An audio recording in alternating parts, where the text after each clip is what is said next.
तो दोस्तों 492 पदों पे भर्ती आ चुकी है ग्रेजुएट लेवल पे, ठीक है। और आइए जानते हैं कि कौन कौन सी पोस्ट है, सैलरी क्या है, सब कुछ डिटेल में। कल यानी कि 31 दिसंबर को नोटिफिकेशन आया, 31 दिसंबर 2023 को, कि आपके ये 492 पदों पे भर्ती आई हुई है, ठीक है। यह नियमित रुकती है। इसके बाद हम एक वीडियो लाएंगे जो कि बैकलॉग के ऊपर होगी, ठीक है। 2 प्रकार की है। तो चलिए सबसे पहले हम लोग जान लेते हैं। तो देखिए ये जो वैकेंसी आई है इसका नाम है JTCG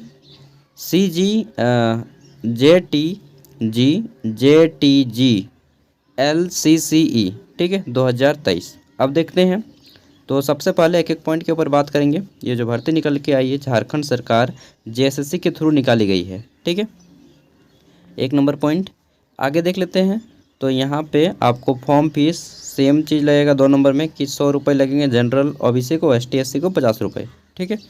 चलिए आगे बढ़ते हैं 3 नंबर पॉइंट में। तो यहाँ पे आपको सीट देखने को मिल जाएगी कि कहाँ पे कितनी वैकेंसीज हैं, किस विभाग में। तो चलिए देखते हैं। सबसे पहले आपका टोटल 7 को डिपार्टमेंट है, ठीक है, 7 को विभाग है।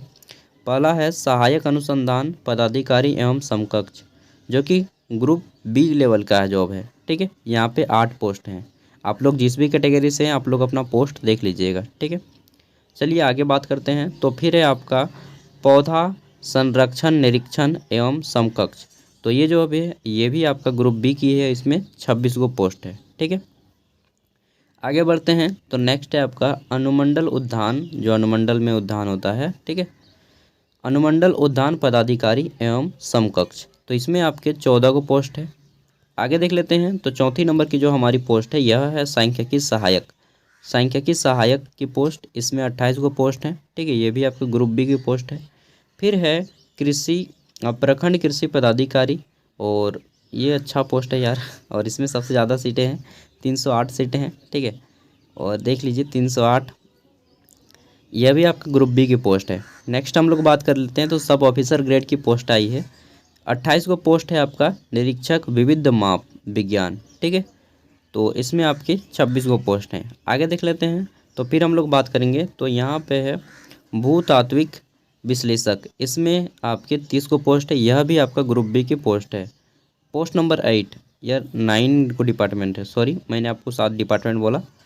तो यहाँ पे कुल 9 विभागों में भर्ती है, और 8वां विभाग है सहायक अधीक्षक की पोस्ट, इसमें आपके 46 गो सीटें हैं, ठीक है। अंतिम जो है 9 नंबर की यह है पर्यवेक्षक यानी कि सुपरवाइजर की पोस्ट, और यह भी ग्रुप B की पोस्ट है, इसमें 4 गो पोस्टें हैं। कुल मिला के दोस्तों 492 पोस्टें हो जाती हैं, ठीक है।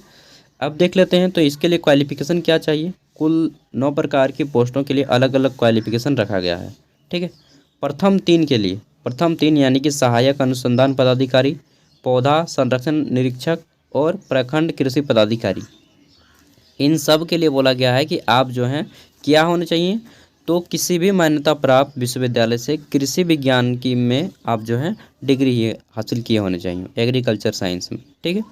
BSc एग्रीकल्चर आप होने चाहिए, कृषि विज्ञान में स्नातक की डिग्री होनी चाहिए। चलिए आगे बढ़ते हैं।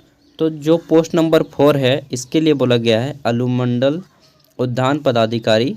इसमें बोला गया है कि आप मान्यता प्राप्त संस्थान से उद्यान स्नातक, ठीक है, या फिर वानिकी में स्नातक या फिर कृषि विज्ञान में स्नातक की डिग्री हो, ठीक है। ये कृषि विज्ञान वाला जो है वो यहाँ पर भी फॉर्म फिलअप कर सकते हैं। चलिए आगे बढ़ते हैं। 5वीं जो पोस्ट है सांख्यिकी सहायक, इसमें दोस्तों बोला गया है कि केवल और केवल मैथ, इकोनॉमिक्स और स्टैटिक्स ऑनर्स वाले जो कैंडिडेट हैं केवल वही लोग फॉर्म फिलअप कर पाएंगे। जिन्होंने ग्रेजुएशन में मैथ रखा हो या फिर इकोनॉमिक्स रखा हो या फिर स्टैटिक्स रखा हो, ठीक है, वही केवल इस फॉर्म को फिलअप कर पाएंगे। अगला है 6 नंबर की पोस्ट निरीक्षक विविध माप विज्ञान, ठीक है। इसमें जो है आपको केवल और केवल कौन फॉर्म फिलअप कर पाएंगे। तो जिन्होंने अपना ग्रेजुएशन या तो फिजिक्स से कंप्लीट किया हो या फिर अभियांत्रिकी यानी कि आपका मैकेनिकल या फिर यांत्रिकी इंजीनियरिंग की डिग्री हासिल किए हों, ठीक है, इलेक्ट्रीशियन हो गया या फिर फिजिक्स हो गया, यही लोग यहाँ पे निरीक्षक माप की फॉर्म को फिलअप कर पाएंगे 6 नंबर की पोस्ट के लिए। 7 नंबर की जो पोस्ट है भूतात्विक विश्लेषक, इसमें बोला गया है कि आप जो है आप बीएससी की डिग्री केवल और केवल केमिस्ट्री से किए होने चाहिए, तभी आप फॉर्म फिलअप करवाइएगा। 8 नंबर की पोस्ट है सहायक अधीक्षक एवं समकक्ष, ठीक है। और इसमें बोला गया है कि किसी भी मान्यता प्राप्त विश्वविद्यालय से आप जो है बीएससी सिल्क टेक और यहाँ पे 4 वर्ष या डिग्री कोर्स होना चाहिए। सेरिकल्चर, विविंग, डाई प्रिंटिंग की डिग्री होनी चाहिए, अथवा किसी भी मान्यता प्राप्त विश्वविद्यालय से बीएससी रेशम, ठीक है, यानी कि सेरोलॉजी, कृषि विज्ञान, वानिकी, वनस्पति, ठीक है, या फिर जंतु विज्ञान यानी कि जूलॉजी, साथ ही रेशम बोर्ड से मलवरी, नन मलवरी के 15 माह का पोस्ट ग्रेजुएट डिप्लोमा आपका होना चाहिए, ठीक है। बाकी जब आप फॉर्म फिलअप कीजिएगा उस टाइम आपको सारी क्वालिफिकेशन पता लग जाएगी।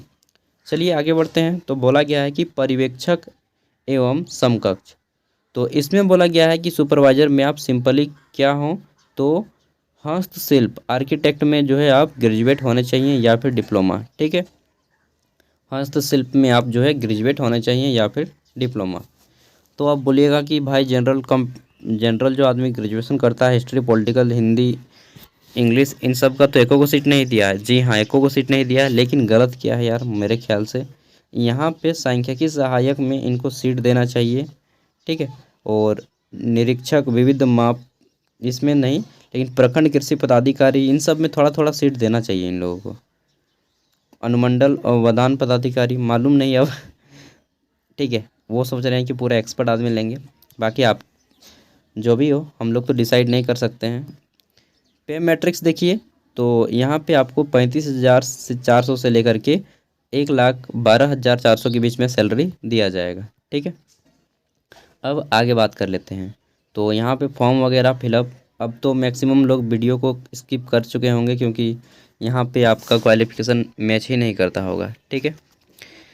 चलिए आगे बढ़ते हैं। तो फॉर्म भरने की जो उम्र सीमा है वही रखी गई है, सभी के लिए लगभग सेम है। उम्र सीमा की गणना न्यूनतम उम्र सीमा 1 अगस्त 2023 के अनुसार किया जाएगा और अधिकतम उम्र सीमा की गणना सब में अलग अलग है। इसमें 2010 से किया जाएगा प्रथम 2 में, ठीक है। और इसके बाद फिर 2019 है, फिर 2010 है, मतलब एकदम 50-60 साल के आदमी भी यहाँ पे फॉर्म भर पाइएगा, ऐसा क्वालिफिकेशन रखा गया है।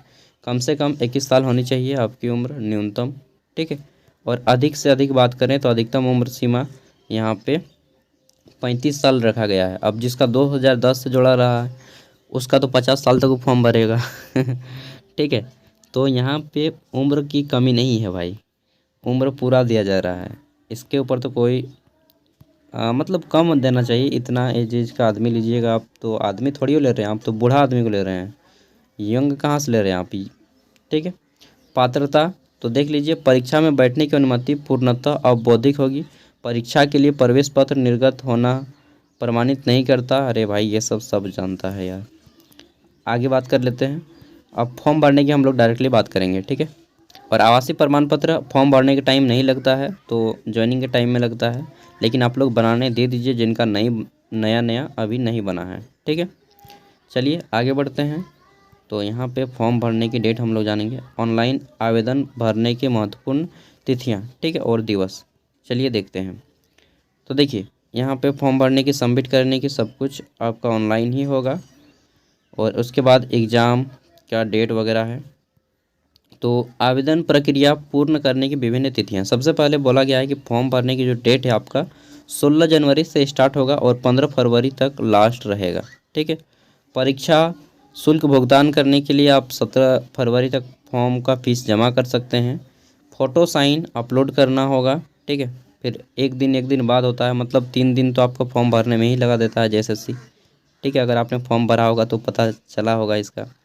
परीक्षा शुल्क भुगतान करने की प्रक्रिया ऑनलाइन होगा, ठीक है। अब सब कुछ जान लिए। एग्ज़ाम कैसा होगा, तो आपका ऑनलाइन एग्ज़ाम आयोग द्वारा OMR या फिर CBT कुछ भी लिया जा सकता है, ऑफलाइन भी लिया जा सकता है OMR पेपर पे, या फिर CBT भी लिया जा सकता है, ठीक है। ये इन्होंने बोला है। अगर जहाँ तक मेरा अनुमान है, क्योंकि इन सब में ज़्यादा आदमी फॉर्म नहीं भरता है, तो आपका जो है CBT ही होगा, कंप्यूटर बेस्ड टेस्ट ही होगा, ठीक है। OMR पेपर कब फिलअप होता है, जब कैंडिडेट बहुत ज़्यादा हो जाता है, यह था जैसे कि सीजीएल में 6 लाख कैंडिडेट, ठीक है। अरे यार, नया नया साल में हिचकी आ रहा है। चलिए, आप सभी को हैप्पी न्यू ईयर। और नए साल में कोई एक चीज़ को टारगेट कीजिए कि हम ये चीज़ हमें डेली करना है, ये काम, ठीक है। जैसे आप स्वास्थ्य पे दे सकते हैं कि हमको डेली 1 घंटा व्यायाम करना है, डेली इतना बजे सो के उठना है, बस एक, ज़्यादा नहीं, ज़्यादा चीज़ फॉलो भी नहीं कर पाइएगा। डेली हमको एक नया आर्ट सीखना है, नया कला सीखना है, नई किताब पढ़ना है, ठीक है। कोई ऐसा एक वो आदत डाल लीजिए अपना। चलिए, मुख्य परीक्षा की बात करें तो यहाँ पे बोला गया है कि मुख्य परीक्षा के लिए 3 पत्र होंगे, 3 को पेपर होगा, ठीक है। यह 3 पालियों में ली जाएगी। बाकी ये देखिए, पेपर 1 मैं शॉर्ट में बताऊंगा, उसके बाद एक दिन अलग से इसका सिलेबस दे दूंगा, ठीक है। पेपर 1 क्वालिफाइंग नेचर का होगा, हिंदी और इंग्लिश रहेगा इसमें, 120 क्वेश्चन, टाइमिंग 2 घंटा। पेपर 2 आपका रहेगा जनजातीय और क्षेत्रीय भाषा का पेपर। और पेपर 3 जो कि रहेगा आपका टेक्निकल आपका पेपर, ठीक है। पेपर 2 और 3 आपका रैंक डिसाइड करेगा कि आप किस रैंक में आएंगे, सिलेक्शन, ठीक है। पेपर 3 में आपका तकनीकी विशिष्ट ज्ञान 100 क्वेश्चन रहेंगे, सामान्य अध्ययन के 20 क्वेश्चन रहेंगे, सामान्य गणित के 20 क्वेश्चन रहेंगे, सामान्य विज्ञान के 10 क्वेश्चन रहेंगे। झारखंड जी के गया भाड़ में, एक भी नहीं है। तो झारखंड का नौकरी कहाँ है भाई? झारखंड जी के नहीं है तो फिर झारखंड मालूम नहीं लोग। दोस्तों, जो भी है, इसका पीडीएफ का लिंक मैं वीडियो का डिस्क्रिप्शन में दे रहा हूँ, ठीक है। और यहाँ पे आप लोग इसका पीडीएफ ले सकते हैं। जो भी लोग क्वालिफिकेशन इसको फुलफ़िल करते हैं, फॉर्म फिलअप कीजिएगा। और अगर आपका कोई दोस्त ऐसा हो तो उन तक भी वीडियो को शेयर कीजिएगा। Thank you, bye. और जहाँ तक बात रही सिलेबस की, तो सिलेबस का वीडियो मैं जल्द ही लाऊँगा, ठीक है।